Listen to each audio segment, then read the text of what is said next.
সারিয়াকান্দি উপজেলায় ঝড় ও টানা কয়েকদিনের ভারী বৃষ্টিতে বোরো মৌসুমের ধান ক্ষেত মারাত্মকভাবে ক্ষতিগ্রস্ত হয়েছে। পাকা, আধা পাকা ও কাঁচা সব ধরনের ধানই পানিতে তলিয়ে গেছে। অনেক স্থানে প্রবল বাতাসে জমির ধান লুটিয়ে পড়েছে, ফলে বাধ্য হয়ে কৃষকরা আধা পাকা ধানই কাটতে শুরু করেছেন। এদিকে উপজেলার বিভিন্ন এলাকায় টানা বৃষ্টিপাতে শুধু ধান ক্ষেত নয়, শাকসবজির জমিতেও সৃষ্টি হয়েছে জলাবদ্ধতা। এতে পাকা ও আধা পাকা ধান নষ্ট হওয়ার আশঙ্কা বাড়ছে। এর সঙ্গে যুক্ত হয়েছে শ্রমিক সংকটও। মৌসুম শুরুর আগে শ্রমিকের মজুরি বেড়ে 600 থেকে 800 টাকায় পৌঁছেছে, যা কৃষকদের দুর্ভোগ আরও বাড়িয়ে দিয়েছে।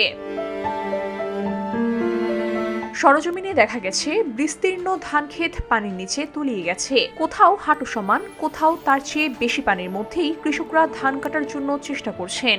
উপজেলার পার্তিতপোরল গ্রামের কৃষক ইউনুস আলী বলেন, গত কয়েকদিনের টানা বৃষ্টিতে আমার 40 শতক জমির ধান পানিতে ডুবে গেছে। শ্রমিক না পাওয়ায় ধান কাটতে পারছি না, খুব কষ্টে আছি। তাই বাধ্য হয়েই নিজেই পানিতে নেমে ধান কাটছি।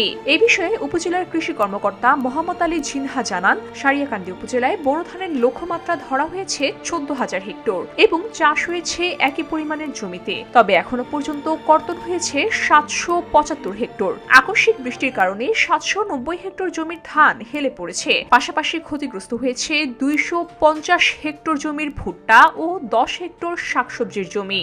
বৃষ্টিতে ধান চলে গেছে, এই ধান তাও তবু কাটতে হচ্ছে, জনগণের খুব ক্ষতি হয়। প্রকৃতির এই বিরূপ পরিস্থিতিতে একদিকে ফসলহানি, অন্যদিকে শ্রমিক সংকট, দুইয়ের চাপে এখন দিশেহারা হয়ে পড়েছেন সারিয়াকান্দির কৃষকরা। VOD Bangla news desk.